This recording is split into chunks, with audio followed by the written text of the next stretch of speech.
And it is the world's only food podcast recorded in a car. It's Car Con Carne. I'm James Van Oslo, and I'm sitting on West Diversey, like 5,000 West Diversey, with some of the gentlemen of the Chicago band Post Child. I have Bryan and Mustafa sitting in my car.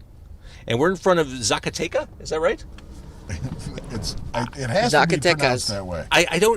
As I was waiting, I Google translated what that means in English. Mm-hmm. It means Zacatecas. Complete dead end. Anyway, we are about one block east of a Boost Mobile store. No surprise, there are Boost Mobiles everywhere. And I swear my life revolves around my Boost Mobile access. Unlimited text, data, calls. I use my Samsung Galaxy S8 phone, and I'd be lost without it. We're going to be going on Facebook Live here in a minute. That'll all be because of the beauty of the live streaming capabilities of Boost Mobile. Mustafa is a Boost Mobile customer? I am, yes. That's fantastic. And all right, so we're going to get this going. We've got bags of tacos. This is all being gloriously brought to you by Boost Mobile. You guys ready? Yes. Yep. It's Car Con Carne. Let's eat in the car. It's Car Con Carne. And now here's the star of our show, James Van Oslo. Starting live video. I should be getting a countdown. It usually gives There's you no countdown. Yeah, it gives you what happened to my countdown? And why is this facing the wrong way? What the hell's going on here? What? There. Find time to adjust their interface. It's amateur hour in my car. So hi, Facebook Live. I'm James Van Oslo. That's Mustafa from Post Child. And in the backseat, that's Bryan from Post Child. He's the voice of Post Child, a fine Chicago band. And we are at Zacatecas, which is Spanish for Zacatecas. For Zacatecas. I looked it up on Google Translate. I don't know what it means, and I didn't have the stones to ask the woman behind the register what Zacatecas means. So you don't want to do that. No, you don't want to be that guy. Yeah. So we have bags of tacos, which we're going to get into here in a minute. But I thought while we have the audience of Facebook Live, we talk a little bit about Post Child. Can I tell a Post Child story? Sure. Yeah. Okay, so about a year and a half ago, I found out that I was going to take over a brand new local music show on 101 WKQX called Demo 312. My first time doing a local music show in years on Chicago radio. And I nervously waited for music to tumble in. You know, whenever you start something new, no one knows about it. It's hard to get the word out. You never know if you're going to get a lot of response, what kind of response you're going to get. So we put out the message, hey, submit your stuff to the show. We want to play local bands on the radio. One of the first things I got was from Post Child. In fact... Yeah, there you go. In fact, it was one of the first things that really connected with me. I played you guys on my very first show on May 1st, 2016. Cool. A song called Post Sex, which this song is stuck in my head now for a year and a half. Fake Sex. Fake Sex, sorry. Your Yes. Post Child, Fake Yes, Sex, yeah. Mm-hmm. The song is stuck in my head for well over a year. You just did a video for it. Yeah. Yeah. So I guess while we have the audience here, and we have people who are connected, they're going to hear about this video so they can quickly jump to the video if they want to see it. Yeah. Talk about the video. Bryan's just wandering around as all kinds of shit's going on. Yeah, totally. It's funny because that song, like you said, we put that out a while ago, and we just did the video for it. Our guys over at this kind of film crew called New Trash, they've been hitting the scene pretty hard, putting out a lot of real cool videos with local bands, and we connected and they said, hey, we want to do a video for Fake Sex. And I was like, all right, yeah, that's awesome. So we actually put together some of the ideas. I kind of just gave some ideas about this kind of weirdo freaked out party with cowboys and ravers at it, and I was like, let's try to do it. Cowboys and ravers are the clientele of this restaurant. I just want that. Lots of cowboy hats and glow sticks. And glow sticks. Sorry, so go ahead, cowboys and ravers. And I said, let's try to make it a single shot. And then the camera will just follow me around, and they said, okay, that sounds good. And then so I let them do their thing. They went and put together a whole plan, and then we got together and we made this thing happen. Filmed the whole thing at Kildare. We're finally amongst the elite that have filmed the music video at Kildare Studios. Yeah, there's so many videos. Meatwave did a video there. The New Trash guys just did a video for the Peekaboos. Shot there. It's an awesome Elephant video. Gun did a really cool video there. That's right. Yeah. Yeah, a lot of bands. And they also shot like a movie up there. You ever seen a Divergent movie? Yeah. They like, filmed that there too. It's terrible. It's a terrible Yes, movie. it is. I only watched it for that. But But yeah, like the main guy, his bedroom is like upstairs. It's next to the recording studio that we record at in the rehearsal space there. All right, so taking one step back past fake sex, Post Child started when? Post Child started in like 2010. After it started, like a previous band of mine had kind of broken up, and I moved out of Chicago. I actually moved out of the country, and I started playing music as Post Child. This is kind of like a new project, and so then after the previous band had broken up, I was like, well, now I'm just going to do Post Child full time as my band, and it just kind of started going from there, and people started joining, and now it's like this whole project that we got Mustafa in it, we got Jared in it, we got Victor in it, and we got some real cool guys that are, really road tested and great musicians. So it's cool to be here. It's been around for like 5 years. And some of the guys that were in the band too were also like awesome musicians too. But now it's us four. Well, you guys are awesome musicians. You take a certain glee to the work you do behind the kit. There's a certain joy. It is, yeah. That's my fun. I love seeing you guys live. You were kind enough to do a show for Demo 312 back in December. It was a holiday show. It was cold as shit that day. Yes, I remember that. It was brutal. Like the odds of any kind of walk up whatsoever were obliterated. Yeah. I looked at the weather forecast that morning. I'm like, well, it's going to be me and the bands. Sure enough, it was me and the bands. Yeah. And you guys were great. That was a good one. You guys were great. It was still a lot of fun. All right. So if people want to learn more, we're going to keep the podcast going, which will be available next week on carcoandcarney.com. Tell a friend. If people want to learn more about Post Child, where do they go? You can listen to us at our Bandcamp at postchildmusic.bandcamp.com, or you can go to our website at postchildmusic.com or facebook.com/postchildmusic. It's all Post Child Music with any of our links. So Yeah. We got tacos. Yeah, I should show these before I sign off. Oh, here we go. it's true. Wow, look at that. That's a real. I asked Mustafa, I ordered a head for you guys. I'm like, what do you guys want? Steak. They don't have steak. They have tongue. I didn't know if you wanted to make that leap. No. So I just got pastor and pollo. So there we go. There's taco. They smell great, don't they? It They do. smells Yeah. awesome. Your car smells good right now. Yeah. It always smells good. It always smells delicious. It smells even better now. Yeah. Actually, one of you might smell of nicotine. So it's affection. Oh my God! I'm sorry. That's both of us actually. Probably both of us. So I've got both the of us. taco nicotine combo Yeah, right now. Which sorry. is it's urban. Yes, it is. Yeah, it right. smells just like home. Thank you for watching Facebook Live. Again, this podcast will be available in audio form. It'll be longer. It'll be even better. Yeah. Yeah, Way funnier. Wait, oh my God, so much funnier. Shit's about to get real. That's right. Oh, the stuff you're missing in mere seconds here. But thank you for watching, especially on a Sunday night. And if you're bored of this, might I direct you to 101 WKQX right now until 10 o'clock. More local music right there on Demo 312. See, this is live. Yeah. And I'm magically in two places at once. Thanks to wormhole technology. So thanks for watching. I'm going to make sure I post this. Mm-hmm. Post. There you go. That's the trick.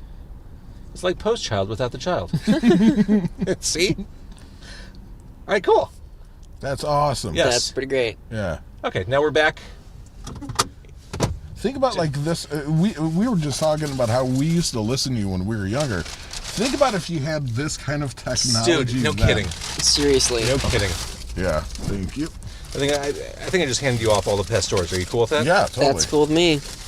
All right, so we're recording the podcast, and we're about to dig into the tacos. These are textbook, authentic Heck yeah. Mexican tacos. The tiny corn tortillas. There's cilantro, onion, and the marinated meat. Yeah. Mm-hmm. Oh man, this looks great. It smells wonderful. Yeah. Where did you originally suggest we go tonight? There's this place. I don't even remember what it was called, but it used to be called something else, and it was right next to the like a block away from the practice space, and it was connected to like a supermarket. It was awesome. It was like a little bit more, like a couple bucks more for like a burrito than you would get normally like anywhere else, but it was totally worth it. And then they closed down and reopened, and so I wanted to see if it still like held that, that title for me. Those burritos were great. You actually directed me there once that one time. And then they give you like the fried onion. Yeah, it's pretty sweet. Yeah, it was real good. Yeah. For small tacos, There's a substantial amount of meat in them. I know. These things are huge. I mean, it's mainly meat. And this is really dense. Yeah. And so, Bryan, you left the country. How had the scene changed from when you left Chicago to when you came back? Was it everything the same? Did you just pick up where you left off, or were things weirder, better? I learned a couple of lessons because I had moved to the UK, and I was playing music out there, but I was also going to school. And when I was living and playing out there, you go through a lot of like booking companies, right? Small groups, and then, smaller, larger, usually just a couple dudes doing their thing. So when I came back to Chicago, I had I noticed one thing, that there's definitely way more bands, but at the same time, the quality of some of these bands had just gotten real good. There was just really good music happening. The kind of punk rock scene was really, really moving forward in a good way. It was really exciting to be a part of that. And then, so this was like, I would say 2012, I think, maybe at this point, when we kind of moved back, when I moved back to Chicago and started doing Post Child here, like 2011, 2012. And it was cool. I learned how to book shows in a way better way, instead of just randomly emailing people and just talking and creating that relationship that I think is really important to have from the city. Everything. Yeah, you actually I know the people that I get to book shows with now, and it's cool. It's not just this kind of thing, I'm trying to play a show and they're trying to put together a show. We know each other. They come out, they enjoy the band, so it's cool. Let's talk a little bit about the album. You put out the album this year. Tell me about that process. Oh man. Leading question. We had written this album in 2015, 14, something like that, and then we were getting ready to record it. So the songs were ready to go years ago. Okay. I write a lot of music, and generally, by the time an album's ready to go, the song might be already kind of old. At least to me. We might not be playing it live, but we had gone through a bit of a lineup change, which kind of slowed down the whole process. And then when we finally got around to recording, it was a longer mixing process and doing overdubs and things, because we were recording with Joe Gack from Meatwave. He has a pretty good tour schedule going right now for the past couple of years, and so letting him do his thing, we had a good amount of time to really sit on it and make it sound the best we could. So, recorded at the end of 2015, put it at the beginning of 2017, which also now gives us a lot of time to really hone those songs and put on a good live show and write new songs. So our live show now is you play these songs, you play some new songs, you play some old songs, and it's been fun. And musically, I mean, what I like about Post Child, it's this connective tissue from both 90s indie sounds, stuff like Pavement, and then grungier stuff, to a lot of contemporary. It's a nice evolving of sounds that a lot of us grew up with into the modern day. Am I off base? No, that's you're perfect. Right. I was before I joined the band. I was a fill-in, because their previous drummer was in another band, and he was always busy. He was doing stuff with his other band. You probably know him, My Gold Mask. Oh yeah, of course. Yeah, James was in that band, and I was I agreed to do it, and I remember thinking, I was every song of their songs reminded me of a song, but I couldn't place it. I was but during the there's a familiar, comforting vibe, but it's totally new. I learned I really learned how to play drums a lot, listening to Q101 and then playing along.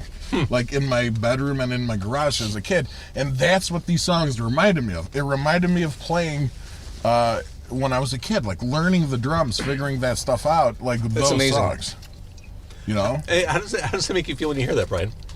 That's awesome. In two ways. One, I mean, I grew up with that too, listening to Q101 back in the 90s, and my mom used to always. I know a lot of people who work there, so if you ever want to, tell them I said, hey, we'd love to hang out sometime. Yeah, my mom used to listen to all that stuff, listening to like Offspring and Nirvana and Weezer and Nine Inch Nails. My mom used to have Downward Spiral on CD. I remember like picking that up when I was like 9 years old or something. Like, this album's awesome. It's not okay for your 9-year-old son. Probably not, but it happened. But I think you're right when you say it kind of spans like a lot of music. During that era or whatever, like that's the stuff that we grew up on. But I thought it was funny, like in my other band, the Brotowns. Who I love. Chris. Oh, thank you. And Chris in the band, he's one of the funniest dudes I know. And oh, I'm good right now, thanks. he like just shared the video on Facebook for the Brotowns thing, and he's like, Mustafa's other band that sounds like the No Alternative compilation. From like 1993. Yeah, he's like Soul Asylum. Yes, that's what he said. We sound like that compilation, not one band. You know, that's what I mean? fantastic. I was actually going to comment and say we still haven't written our Bogus Flow yet, though, which was my favorite song on that one. That's amazing. Yeah, so I love the sound of your band. As mentioned, you guys are completely solid live. I guess let's take the conversation into the future. What's next? You've got the video out. What do you do with the video? I had someone. I'm asking questions, then I'm following up with other questions. I had someone who I have known for years, who's in a band, who said, "What do you think? Is a video strategy important? Should we do a video?" And I said, "I truly don't know." And then as I'm asking you about the video, I have the same question in my head. What do you do with a video? How do you? Is it marketing? So we live in a very multimedia, multi-dimensional world nowadays. Time doesn't exist because we're always online. So visual aid, sound, interacting with your audience and them being able to comment and express their views and things, like all these things are happening simultaneously. So to me, video is like incredibly important. Sure. This is how I see it. And we've only put out a couple of videos, but it's recently that I've really come to this realization that having this kind of way to express the music, add this kind of imagery to it, is a whole new way to engage your audience. Plus, there's so many good videos that are just coming out, and because of technology, I mean, like you could shoot a video on your phone or iPad, right? And the barrier for entry. If you could, why not? That's so true. The barrier for entry for videos, super easy. I'm doing a radio show in my car. Yes, I mean, exactly. Technology has enabled. Could. Why don't you? Yeah, yeah. But there's so many good videos, and like that, I think kind of inspires me. That's what makes me go from like not caring about making a video to like, yes, let's do it. It'll be fun. The experience is fun. This last time around with Fake Sex, we did the long shot, and that was just crazy. Like I remember when I first understood that concept, and I didn't think I'd do it, and now we're doing it. It's fun, and I think that's another reason why it's cool to do these videos, because you're like, when I was a kid, I wanted to make videos, and then I lost interest as I became like a drummer in a band and started playing more and more, and times changed. Why not? If you could do it, why not do it? And like, man, I've been watching just a bunch of videos that I used to watch as a kid, and it's like making me feel like alive again. You know what I mean? Like, oh man, that was fun. I remember I wanted to do something. Like, can I do something like that, or is it going to give me ideas of other stuff that I can do? Like, videos are fun. You guys said it. I mean, how did we start the show tonight? With a live streaming video on Facebook, right? Exactly. Yeah, people respond to that. It's they want to know who they're listening to, and actually with what's coming up next too. Speaking of video, and this is something that I've been trying to more or less kind of putting stuff together for as of late. But I've always really enjoyed when bands back in like the 90s would put out like the VHS tape. Nine Inch Nails had Closure, and Smashing Pumpkins had Viewphoria. Weezer put out one in like the 2000s that's like a half documentary, half just collection of music videos and live footage. And I want to do that with Post Child. I want to put out like a full-length video of just like all of our music videos, live footage, interviews, all this fun stuff, and have that like available so people can watch on YouTube or buy a DVD copy of it, or maybe even buy a VHS of it. I'll send you an MP4 of what we did tonight. Cool, love it. So you can add it to the collection. I'll definitely do that. It'd be great. You know what's funny though? Because of that though. Okay, now you think back to like these videos that we watched when we were younger, and like when bands just did this all the time. Like it had to have been weird then. like to have somebody filming all the time. Oh yeah. You know what I mean? Like that seems weird to me now, or it seems weird to me like like looking back on it now. But now everyone's got like a camera in HD or a 4K camera on their phone. I know, right? It's so crazy. That's so crazy. Like you could, everything could get taped now. Like they were doing this stuff back then, probably with like real expensive cameras. Absolutely. Yeah, and like I could just think about how those videos would be if they did have that technology then. Like there'd be a lot of crazy stuff that like was just there still is. There's so much stuff that was captured that we'll never see because it's like lost on some like sure. VHS tape or little the Super 8 roll somewhere in a attic right now. Like somebody somewhere has some Super 8 reel where like it's like the best Nirvana song you never heard. Is like shooting heroin or something. Like, sorry to bring it to that level. No, it's true. All that stuff definitely exists somewhere, but it's almost not even as worth going. Is it worth going back and like converting all this old footage to like digital? No.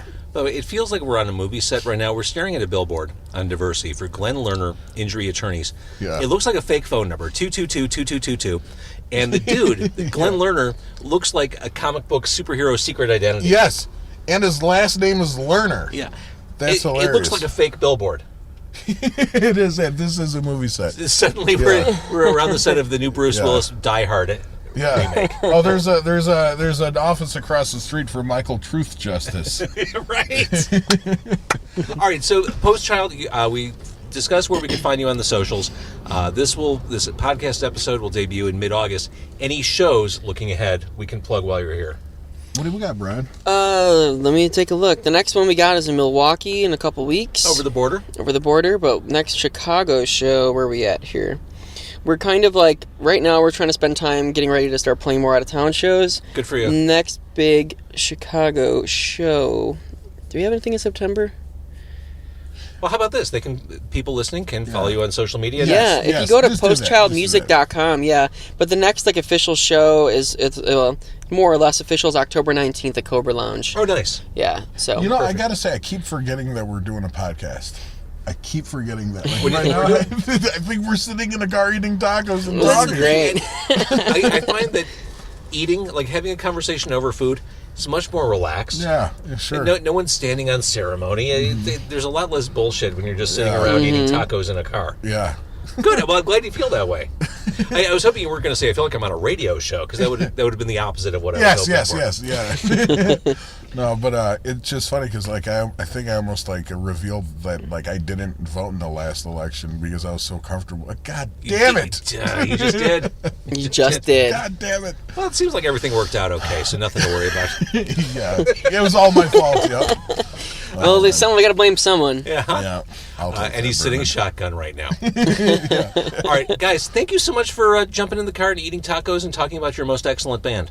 Oh, Thank you so much. We really appreciate it. It means a lot. I do Are love you going to hit guys. us with the bill or what's Absolutely going on? No. All guests of Car Con Carne Eat for get free. free tacos. Nice. Which is why we're not going to say Girl and the Goat.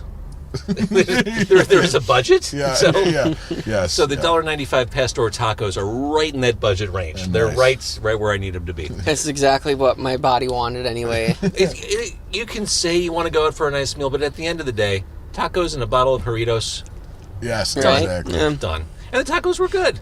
This was good. I actually Yeah, enjoyed you know this. what? This is my first time I here. was gonna say like I saved one. I'm gonna take this one to my girlfriend, but like these are so good. I was thinking, I'm like, they're loaded with meat, so if you're a meat guy, this is a place to go to.